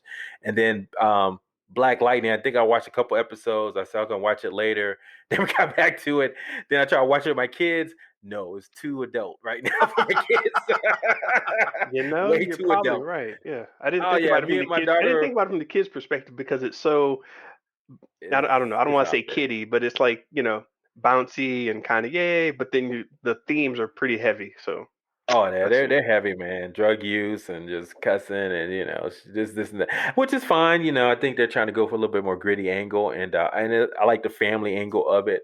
But yeah, I haven't got into it, unfortunately. It looks like it kind of just recently ended. But I like what they were going for, right? But unfortunately, I did not support it as much as I would like to. So I didn't know, Andy. Do you have any thoughts on those two shows, or did you get? I tried to get into Black Lightning, and I absolutely saw merits. I think like you, I just kind of like it just couldn't hold me, and I honestly couldn't tell you why. It just didn't. Yeah, You chose it was missing Brainiac. the You fun chose element. Brainiac over Black Lightning. Unbelievable. I petered off on Supergirl also. I just like I can't. I will admit, there's like a good year for a lot of these shows where I'm like, and that was the surprise of this year of this season of Flash, where this is like the second half of last season and this season where I'm just like, it's work now. Yeah. You're powering through, huh? Yeah, I mean, like I said, I admire the effort and what they were doing, and the storylines were basically, basically ripped from the headlines kind of thing, dealing with certain these cities. He was a high school principal in the inner city. But and then I know with Batwoman is kind of controversial, right? Where they had the lead actress. I guess she was just like, "Fuck this! I don't want to do this no more." So she just dropped Yeah, the. she screwed up her back or something like that. I Yeah, think. she said they ain't watching my back, so I'm out of this piece. So they brought in literally a black actress to take her place, and a new character. Has this character ever existed in the comic books? Nah, it's completely new. Wow. So we're good for her, and so so we'll see. I think so. Did you say Batwoman's been canceled now too, I or heard it was. They wow? got one more season. I think they're gonna try to do one because Mhm. everything but the pandemic, right? Kind of Yeah. slowed cancellations down. But we'll see what they do with it. And then so we'll go into the Superman Lois angle, but the Crisis on Infinite Earths. I know we were talking about that where they started doing these major crossovers. There was the first crossover they did. I think it was a smaller one. I can't remember what it was about. It was basically just a way for them to get together about some Yeah, little it's like what aliens come down and be like, yeah, okay, it's a invasion. That's what it's worldwide called. threat. Yeah, it was an invasion, and so they kind of got together and try to but it was really the Crisis on Infinite Earths where they try to recreate the classic DC comic book that we grew up on, right? Where they basically reset everything to make sense. I mean, it was basically two ways they wanted to do it. Number one, to obviously make money, right? But the other thing was, right, the continuity had gotten so screwed up that they had to figure out a way to erase all these freaking worlds. I think they had like all this multiverse worlds, and you had like, Batman was over here and Superman was over here, but that Superman, he was the one that went to the Legion, in the year 3000. But this Superman didn't know about that, and so it was kind of like they had to figure out a way to kind of consolidate that. So they create the Anti-Monitor and the Monitor to come and kind of basically erase everything. And spoiler alert for a 40-year-old storyline, but basically Flash dies in that Crisis, right, in the comic book, right? And so the original Flash, Wally. Flash And and Supergirl too. oh, Supergirl did die. You're right. That's right. She was a skeleton, right? The little Lawrence got a. Well, no, the classic scene to me is when he's on. But Flash stories are just hilarious, man. Why does he have a cosmic treadmill? I just don't understand that. It's like he's like, I gotta run fast, and he's on a treadmill to get his speed up. I just never. Hey man, Peloton's got that tech, boy. So anyway, yeah, you're right.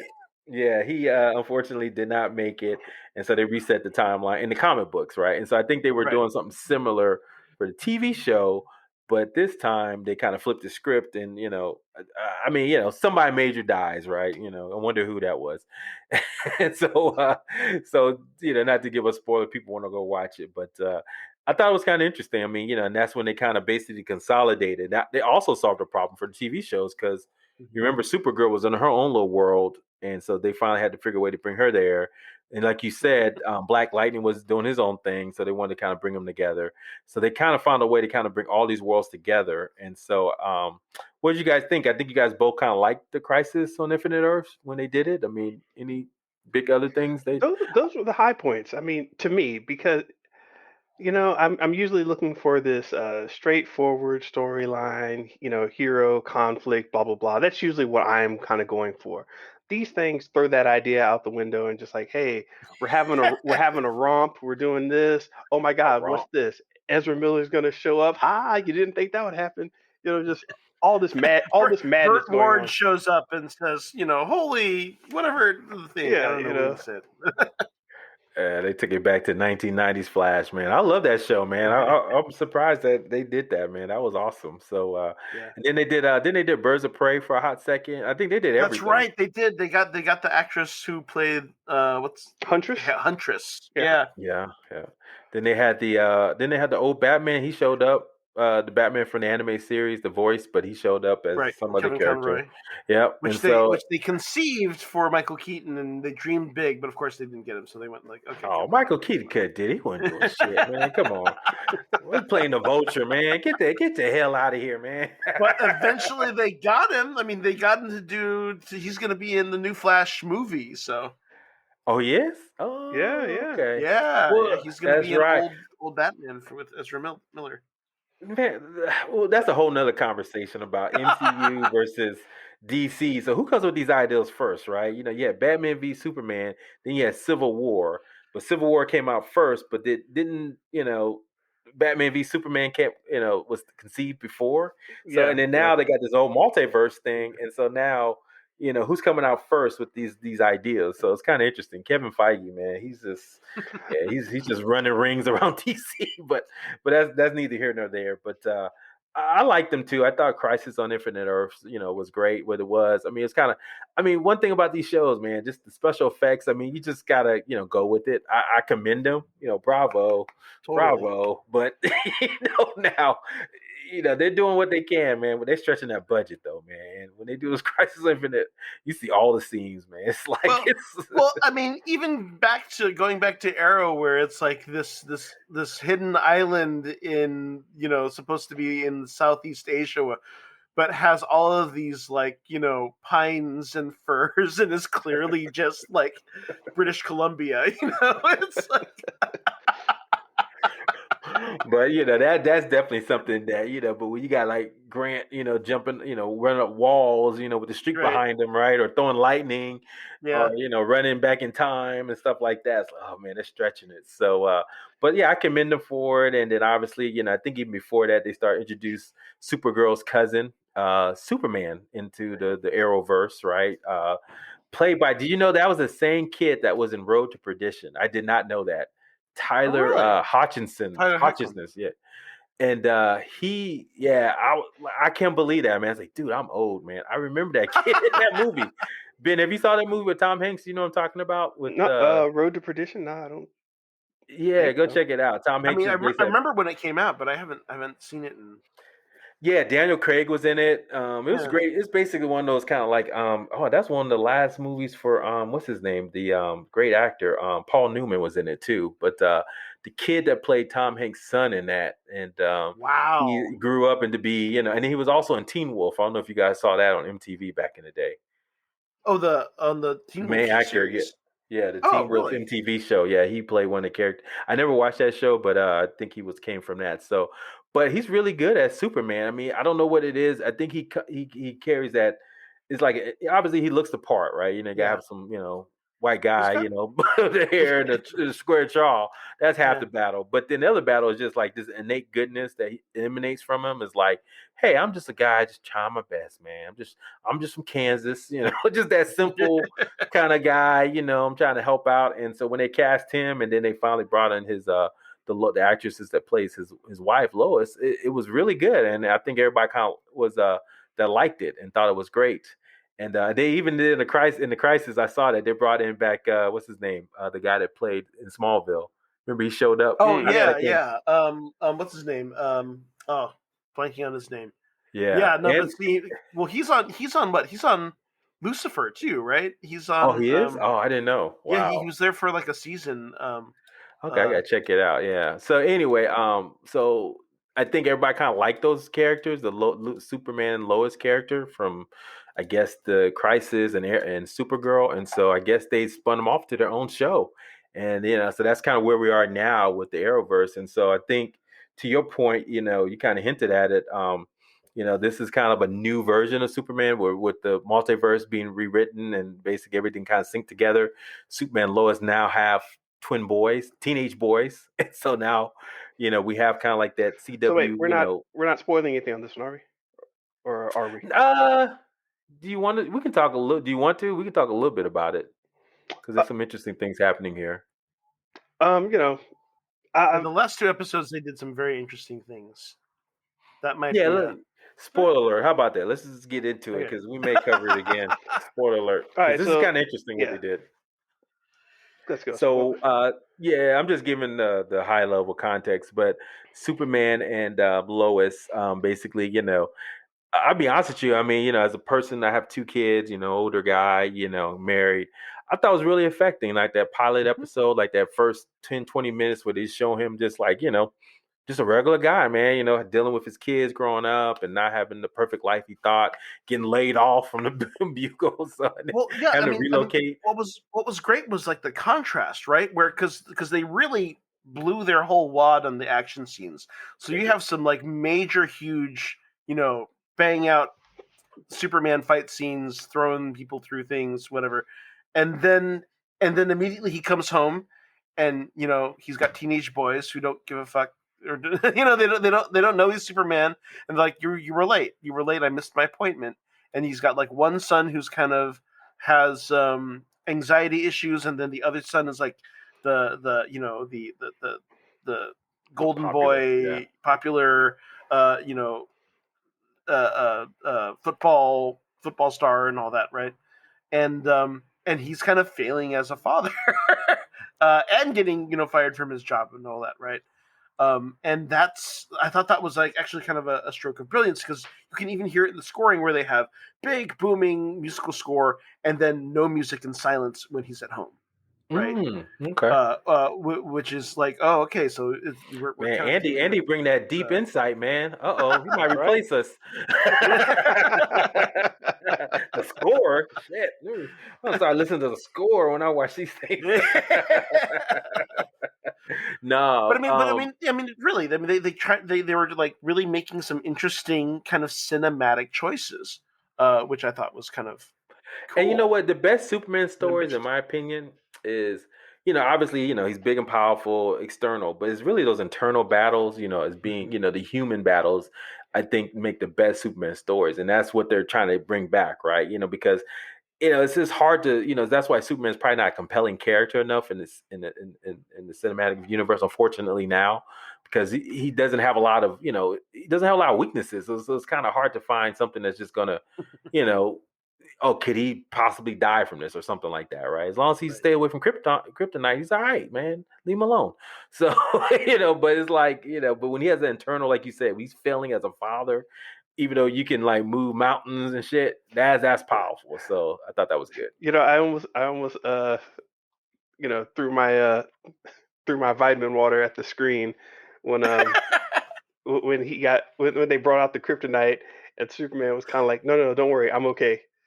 I was like, CW, how dare you? What are you? But I stuck with it because I saw that they were going somewhere, and I'm digging what they're doing here. So I'm actually with you guys on this one. Thanks for putting me on it. Ben is on the tail, man. So what made you? I mean, obviously Andy's recommendation. I started talking about it. What makes you think this could be a different version of some of the other CW stuff we've been watching? Usually when they try to go off into their own direction, and just start making up stuff. It does fall back into that, teeny bopper, Yeah. kind of funny little weird dramas. But I think the way they did this one, it kind of started leaning on the tense side of those teeny bopper dramas. Um, thinking back to the tensions from stuff like, Supernatural, where it's, you still got the teen drama, but it's that tense side of it. I don't even know how to describe it because I honestly don't spend a lot of time there. But with this show, it kept me interested long enough, and somewhere along the way, well, exactly mid-season, it's 12, 15 episodes. I forgot how many. I don't know how For Uh, how many. six or seven. Superman Yeah, and it's not Lois, too many. but how Yeah, many I it's think it's about up to seven episodes right now. right now? 7 But how many episodes. total? I don't know actually. I don't know how long the Yeah, season they is took yet. a long break after the fourth one, I think, and then they're Yeah. back, and then I Okay, think they're gonna take another break. So because yeah, it held me with enough interest in the lore, because it just held me with enough interest with the lore and what they could be doing and what they're leading up to get me to episode 6 and 7. And both of those were highly interesting. So I was like, oh, okay, now we're doing something different with the lore, with Superman. We get to see some other things happen. I'm in for all of that, and I'll look over the goofiness, and I'm in for it. So so So, you know, so, I, so Go real quick. Let's do a pivot. So usually we do a recap on like the Bad Batch and all that, but what we'll do this episode, we'll just do a recap of like the 6 and 7 episodes of Superman and Lois, and since we can kind of talk about that, so this is when we can kind of get into spoiler territory more into these last episodes. We can kind of cover that for this, and then everyone next week we'll go back into the Bad Batch, and Loki. But yeah, this is a good time to check in on Superman and Lois. So what were you about to say, Andy? Is it specific to these episodes or just in general about the? uh, well, okay, in general, that well, okay, actually, this kind of gets into what you're talking about, right? So, like this core premise of we have two sons. One is the quarterback. One is the social anxiety kid. And of course, it turns out that social anxiety problem child goth boy is the one who develops powers, right? Which suddenly is a point of conflict because Clark Kent, who's already having problems connecting to his problem son, now has a new way to connect with him through training him on his powers. But of course, the powers become an expression of his, mild autism stand-in, allegory, right? Which I think was like a really kind of aha for me, right? Particularly in some of the more recent episodes where he develops his super hearing, and it's like literally like my sister used to teach, and like I've met some of her students who like literally are there with headphones on because they can't deal with all of the sounds and all the stimuli, and so to kind of bring that into an allegorical hero thing, I just thought was great. Was just kind of brilliant, right? Yeah, and with that being said, there's a lot of allegory going on here. So they introduced this character also recently. We'll get into a little bit. And again, everyone is spoiler territory, so we've already started to spoil things. So the last couple episodes, there was especially in the first episode, there was a character, Captain Luthor, that they introduced. Right, had the whole battle suit and everything. Right, ready to go after Superman. And so, spoiler With some alert, great they fights. revealed. Yeah, they revealed that he's actually John Henry Irons. So for those that don't know, that's a famous character in Superman Shaq. lore. Shaq D, also known as Steel, and they reimagined this character. Basically, he's come from a different universe, and he happened to be married to Lois Lane in that universe, and has a daughter, from that universe. And so he came because in his universe, Superman went bad, right? And so he's trying to basically. I still don't understand that leap of logic. Like, okay, now I got Yeah. to go to all these different universes and kill Superman, but that's a whole nother topic. But so he just going on this revenge mission, right? To kind of, and it was kind of interesting how they revealed it, right? Did you catch that reveal when they did it? When he came out with the big hammer? Is that when you knew that was Steel, or when did you Andy or Ben was it shocking to you when you found that out? They dropped the name John Henry Irons a little before the hammer reveal, That's right. They sure and did. right when they did that, I pulled had the Shaq face of it, just oh, oh, I started like rubbing my chin, and eyes got a little wide. I was like, oh, okay, they gave us the slip. They threw us off the trail with the whole recognizing him as Luther, um, but it really wasn't anything to do with that. It was just kind of like, yeah, I'm using this technology, and the technology recognizes my voice as Luther, so whatever. Mm-hmm. But yeah, they totally threw you off the trail with that, and the way it just came together, I was like, okay, that's fun. You got the hammer. He's building something. I not good job, guys. I gotta give him props for that. That was sweet. Did not see that coming, man. Yeah, I mean, if you're gonna pick stretch for a Superman character, thinking of John Henry Irons, it was like, wow, okay, I love it, and it makes sense. I mean, so because in the world, well, recently, it was even in comic books is portrayed as a black character, and so it's kind of interesting how they just kind of carried that forward. But they've been doing a lot of what they call race bending a little bit. So if he was Luther in another dimension, I didn't really bat an eye to that. When they kind of said that at first. But then, when they started saying John Henry Iron, and of course that hammer came out. It's the hammer time. Let's do it. So, So what do you think, Andy? I mean, what do you think this show can go, man? I mean, so looks like it started off these first 7 episodes pretty high bar. I mean, they've laying out some things, interesting things with what's it called, X Kryptonite or Kryptonite X, and how it's changing people. So, Yeah, what are your thoughts on where this could go? I mean, they've been setting up all this stuff with Morgan Edge, and actually, I mean, I do say, like, we haven't really talked much about Lois, but I mean, they're doing some cool things with Lois too, who is having to adjust to being a small town reporter, and is still kind of getting drawn into her aggressive city style of reporting is coming to a head with the small town, kind of getting overrun by big corporate guy Morgan Edge, and there's a lot of interesting, allegory even to that, right? I mean, we're seeing these kind of themes of small town America getting Walmartized by a guy who's basically mining kryptonite and using it to experiment on people, and experimenting on people. That I gotta say, I'm accepting it.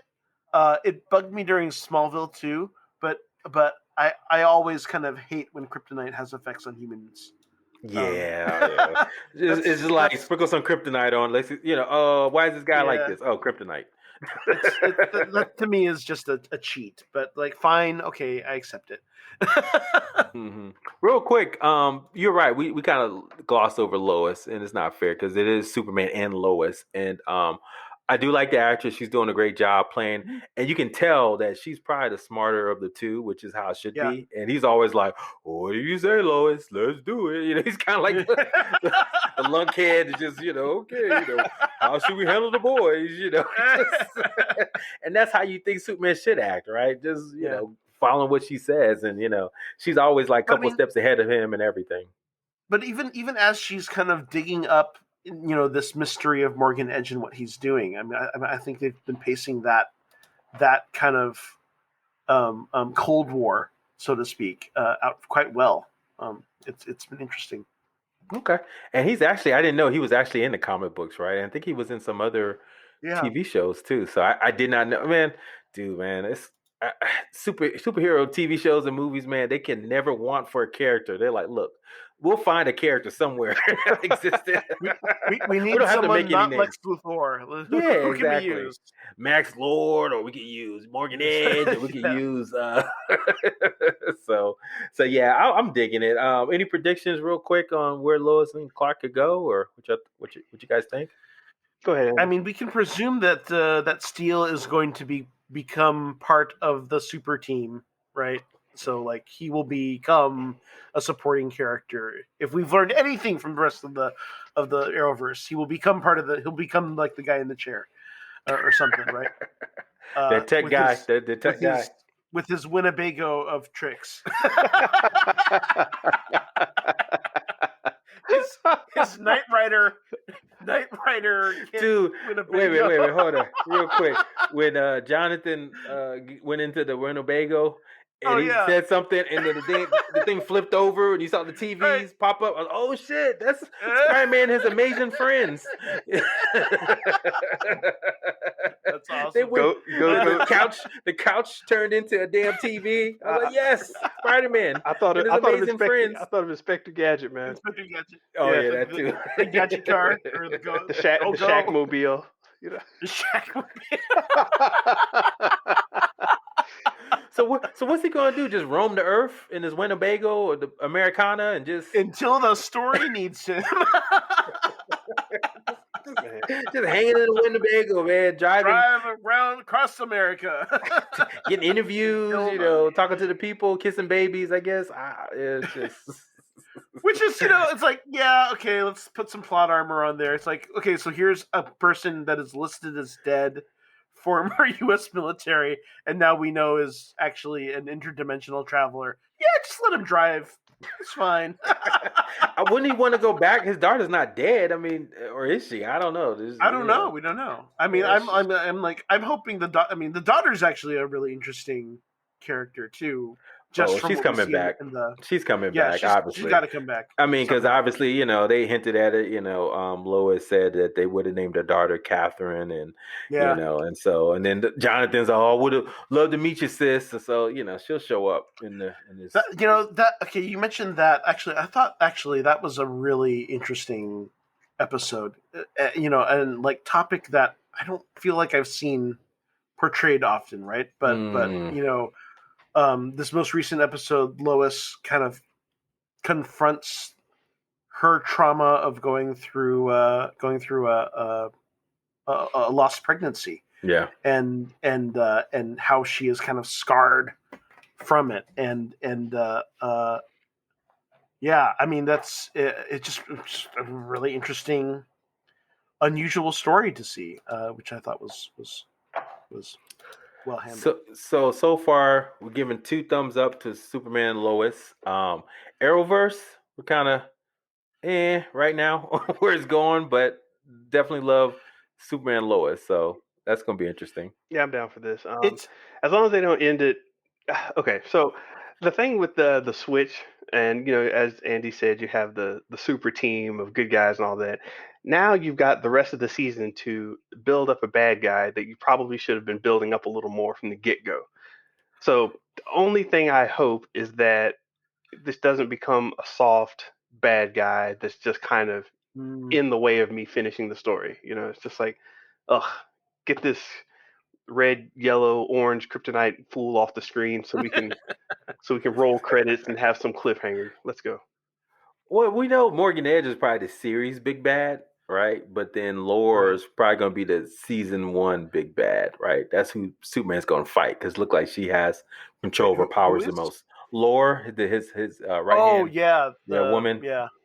She's going around, murking folks in the middle of the road, and she's got control of her powers a little bit better, and it looks like it's taking more with her. So I think that we'll see a battle there. So you're expecting like a long running, evil Superman kind of evil kryptonite thing that's way past this one season? I would assume. I don't think they're going to get it all done. I mean, the pace they're going, it doesn't seem like it's in a rush to tell that longer story. It's more around the family dynamic, right? Well, that and they've built up so much around this allegory of Morgan Edge's like corporation basically bulldozing this small town. So I mean that thread I think is going to last a few seasons, if not for the run of the series. So does Luthor exist at all? Well, okay, in theory, their Luthor is currently fighting Supergirl, and is played by John Cryer. Yeah. Okay. So yeah, because you're right, because they're in the same universe as Supergirl, but it's multiverse shenanigans, right? So they Yeah. can recast that if they need to. But yes, yeah. Okay, you guys can't see it here, but when they said recast, Theo just did like a little shaking motion, like you're just sprinkling salt over the story, just like, yeah, whatever, man, it'll all work Salt out. Bay, little Salt Bay on it, man. How's Because that taste? Good, yeah. Well, it's like what? It's like what? I mean, 10 years ago, it was giant interspatial portals. Everyone had to have a giant interspatial portal and then an invasion force, right? So now it's everyone's got to have multiverse, so alternate universes. yeah. Well, I think Superman's battles really is more internal, right? For this series, it doesn't seem like they're really going after the big bad thing. Is more like, oh, John. If anything, I could see him and his son, Jordan, the one that's developing powers, maybe crossing paths like that. Having fights and stuff like that. Invincible. Actually, Yeah. Oh no. No. You know what? Actually, now that I think about it, this might be a different universe than the Arrowverse, because in Crisis it was established they had one child, right? And then they were gonna take that child and raise it on. Where did they go? Did they go to like the city of Kandor or some shit? I don't remember where they went. They went off to space somewhere, right? So, and that was why Supergirl was like left as the main protector of Earth for that. So this might be just a whole other universe, actually. Yeah. So, man, we're so excited. So definitely, hey, everyone, check out Superman and Lois if you didn't hear from us. But we definitely love it, and yeah, it's worthwhile. Arrowverse in general, we'll keep a tab on it from now on. But Andy, thank you for just showing up on this podcast. We really appreciate it, and definitely, where can everyone listen, learn more about what you guys are working on, what podcasts you have? Please give it a shout out. Yeah, so I'm on two shows for the Geekish Network. That's on Twitch, twitch.tv /Geekish Network. I am on Pod Squadron podcast, which is a Star Wars focused show, which is on Saturdays at 8. And I'm also on Pan Geekery, which is on Monday nights. So yeah, come check us out. So, man, you were just busy. So, thank you, man, for taking time with us. But, hey, everyone, that's our show for today. Thank you, everyone, for listening to us here. Please like and subscribe and comment at Show Versus Business on Twitter or Instagram. Please listen to us wherever you listen to podcasts. Love to hear from you. Definitely take care. Ben, take care, man. Peace. Thank you for listening to Show Versus Business, your weekly take on pop culture. Please subscribe to this podcast at Apple, Spotify, Stitcher, or wherever else you listen to podcasts. Please like and subscribe to our Instagram page, Show Versus Business, to get exclusive behind-the-scenes takes and upcoming episodes. Talk to you next time. Finish him!